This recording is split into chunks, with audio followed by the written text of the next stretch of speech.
जय हिंद दोस्तों, स्वागत है आपका हमारे इस मस्त और धमाकेदार वीडियो में। तो भैया कैसे हो? सब बढ़िया, ठीक ठाक। तो आज आपके लेकर आए हैं बहुत ही मजेदार टॉपिक 12th फिजिक्स का। क्या भैया?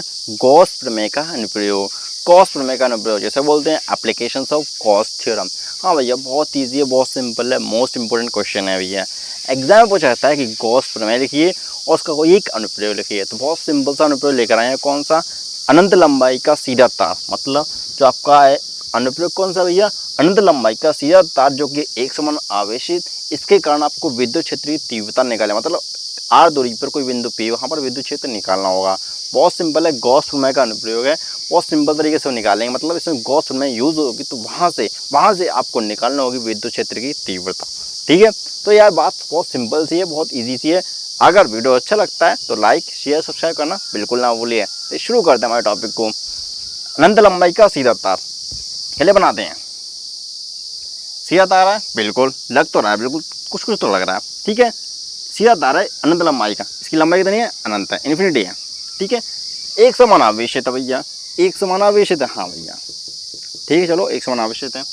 इसके कारण मतलब इसके कारण विद्युत क्षेत्र निकालना आपको। वैसे यहाँ से आर दूरी पर यहाँ पर कोई बिंदु P है और यहाँ से इस बिंदु P पर आपको विद्युत क्षेत्र की तीव्रता निकालनी होगी।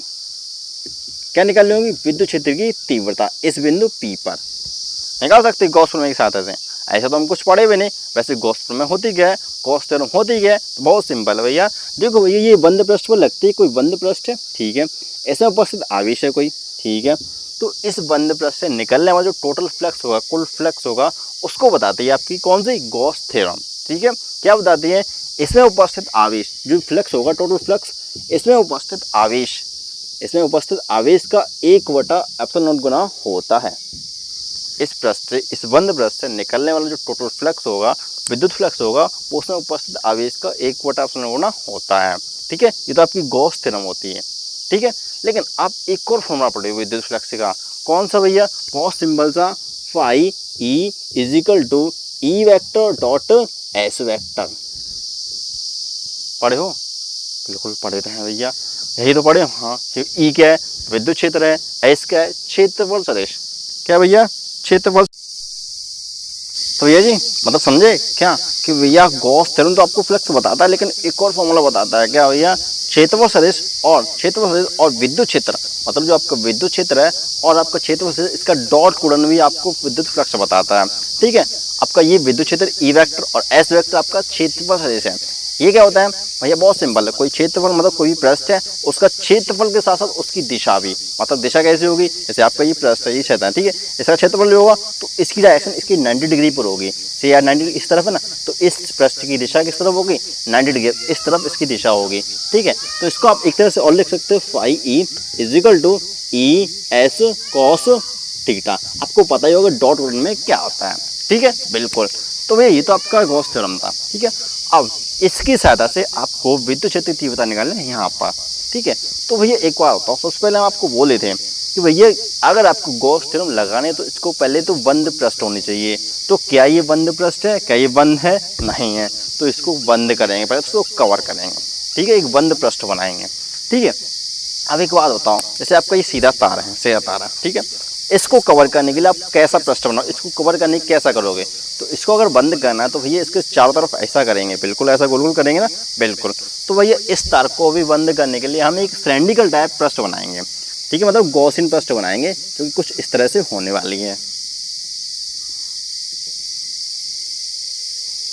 या कुछ इस तरह की होने वाली है। ठीक है भैया, और इस गॉसियन पृष्ठ की भैया पता है क्या? इस गॉसियन पृष्ठ की त्रिज्या होगी, मतलब ये सिलेंड्रिकल, मतलब कैसा होगा? बेलनाकार। भैया इस जो पृष्ठ होगी वो कैसे होगी? बेलनाकार, क्योंकि भैया सीधा है तो उसको कवर करने के लिए बेलन ही बनाना पड़ेगा। ठीक है, मतलब सिलेंडर टाइप। ठीक है, इस बेलनाकार पृष्ठ की त्रिज्या क्या होगी? सिंपल है। ठीक है, इसकी लंबाई L है। ठीक है, ओके, ठीक है भैया, बिल्कुल क्लियर, सही बोले। यहाँ पर आपको विद्युत क्षेत्र की तीव्रता निकालनी है। ठीक है, तो भैया यहाँ से विद्युत क्षेत्र तीव्रता निकल सकती है। तो सबसे पहले हम इसी फॉर्मूला का यूज करेंगे। ठीक है, तो भैया एक बात बताओ, यहाँ पर पृष्ठ कितनी पृष्ठ दिख रही हैं भैया? बंद पृष्ठ है, तो बंद पृष्ठ आपको 3 दिख रही हैं। पहली पृष्ठ, दूसरी पृष्ठ, तीसरी पृष्ठ, नीचे वाली, ऊपर वाली और साइड वाली, बस 3 ही पृष्ठ दिख रही हैं। तो भैया पहली पृष्ठ S1, S2 S3 तीन पृष्ठ दिख रही हैं? हाँ बिल्कुल दिख रही हैं, बिल्कुल दिख रही हैं। तो इसी कारण विद्युत फ्लक्स लिख लो पहले, ठीक है। ओके बॉस, ठीक है ओके। तो सबसे पहले क्या करना पड़ेगा? कुछ नहीं करना पड़ेगा, बस ये फिगर थोड़ा रफ करना पड़ेगा, ठीक है। ओके ओके ओके, चलो भैया शुरू करते हैं। भैया एक बात बताओ, आपको प्रश्न लिखना पूरा, मतलब पूरा फ्लक्स लिखना है। क्या आपको कोई आइडिया है कि आप पूरे प्रश्न के कारण विद्युत फ्लक्स लिख सकते हो? नहीं, कोई आइडिया नहीं है। तो हम छोटे से टुकड़े का विद्युत फ्लक्स लिखेंगे, छोटे से टुकड़े के कारण। लेकिन एक बात बताओ, ये क्षेत्रफल, ये आपका जो पृष्ठ है इस तरफ है, तो इस क्षेत्रफल की, इस पृष्ठ की दिशा किस तरफ होगी? इस पृष्ठ की जो दिशा होगी, इस पृष्ठ की जो दिशा होगी वो होगी ऊपर की तरफ, ठीक है। एन कैप किसकी? 1 की, पहले पृष्ठ की। दूसरे पृष्ठ की भैया, दूसरा पृष्ठ कुछ इस टाइप का, इस टाइप का, तो इस तरफ इसकी दिशा किस तरफ होगी? इस तरफ भैया, एस वेक्टर की दिशा इस तरफ होगी, एन कैप, ठीक है ओके। तीसरे पृष्ठ की, तीसरे पृष्ठ मतलब ये S2, तीसरे पृष्ठ की दिशा किस तरफ होगी भैया? नीचे ढली हुई है, नीचे ढली हुई है, तो इसी दिशा नीचे की तरफ 90 डिग्री पर, तो इस तरफ इसकी होगी क्या? दिशा एन कैप किसकी? तीसरे पृष्ठ की, ठीक है ओके। सही बोले, सही बोले, सही बोले। अब एक आता हूँ, प्लस क्यू आवेश का विद्युत क्षेत्र किस तरफ होता है? प्लस क्यू आवेश का विद्युत क्षेत्र इसके दूर की तरफ होता है, तो यहाँ से विद्युत क्षेत्र किस तरफ होगा? इस तरफ होगा, होगा बिल्कुल होगा। तो यहाँ पर थीटा कितना बना? थीटा बना 0 डिग्री, ठीक है। यहाँ पर विद्युत क्षेत्र इस तरफ, क्षेत्रफल इस तरफ, तो भैया यहाँ पर थीटा बना 90 डिग्री, पहले पृष्ठ का। दूसरे पृष्ठ का थीटा 0, पहले पृष्ठ का 90 डिग्री, तीसरे पृष्ठ का भी बनेगा भैया इस तरफ, विद्युत क्षेत्र इस तरफ है, तो भैया यहाँ पर भी थीटा बनेगा ना 90 डिग्री। आओ अब छोटे से विद्युत फ्लक्स लिखते हैं, मतलब पूरे पृष्ठ का नहीं, ठीक है। बहुत सिंपल है, देखो भैया, आपको फाई ई टोटल चाहिए, ठीक है। इसके लिए आपको चाहिए होगा फाई ई किसका? पहले पृष्ठ का, पहले पृष्ठ ये आपका S1, ठीक है। तो भैया इसका बनेगा आपको क्लोज इंटीग्रेशन, क्योंकि बंद पृष्ठ है, ठीक। Close integration E dot DS1 vector, ठीक है ओके। दूसरा close integration E dash DS2 vector, छोटा सा पृष्ठ है, छोटे सा इसका, ये छोटा टुकड़ा ना, ये इस तरह, इस तरह, ठीक है। इसका पृष्ठ ऐसा यहाँ पर हम नहीं मान ले, छोटा सा, ठीक है। यहाँ पर भी छोटा सा मान ले, यहाँ पर भी छोटा सा, और इस पृष्ठ का भी छोटा सा टुकड़ा, ठीक है। वहाँ पर विद्युत क्षेत्र निकालना होगा, ठीक है ओके बॉस, ठीक है ठीक है ठीक है। तो भैया फिर आपका तीसरा पृष्ठ भी है, हाँ, इसका क्रॉस इंटीग्रेशन कीजिए, क्रॉस इंटीग्रेशन, हाँ, तो E vector dot DS3 vector, ठीक है। ये वेक्टर का डॉट कौन का सिंबल हटा दो सरला का, कैसे हटाएंगे? तो phi E is equal to E dot तो हट जाएगा, तो मिलेगा आपको DS। ये DS क्या, S क्या है भैया? ये आपका पृष्ठीय क्षेत्रफल है, पृष्ठ मतलब जो पृष्ठ ना उसका क्षेत्रफल, ठीक है। तो भाई यहाँ पर मिलेगा आपको cos थीटा, पहले पृष्ठ का पहला पृष्ठ, इसका थीटा का मान कितना आता है? 90 डिग्री, थीटा डिग्री 90 डिग्री, तो भैया cos 90, बताइए ना, cos थीटा आएगा, ठीक है। प्लस कौन सी पृष्ठ थी? पहली, दूसरी पृष्ठ के कारण क्रॉस इंटीग्रेशन इसका E DS2, यहाँ पर cos थीटा कितना था? cos थीटा DS, दूसरी पृष्ठ के कारण विद्युत जो पृष्ठ था उसका थीटा कितना? 0 degree, 0 degree, 0 degree, plus cos 0, ठीक है। तीसरी पृष्ठ close integration DS3 cos theta 90 degree. अब एक बात बताओ, cos 90 की वैल्यू क्या होती है? cos 90 की वैल्यू 0 होती है, cos 90 की वैल्यू कितनी होती है भैया? 0, एंड cos 0 की वैल्यू 1, ठीक है।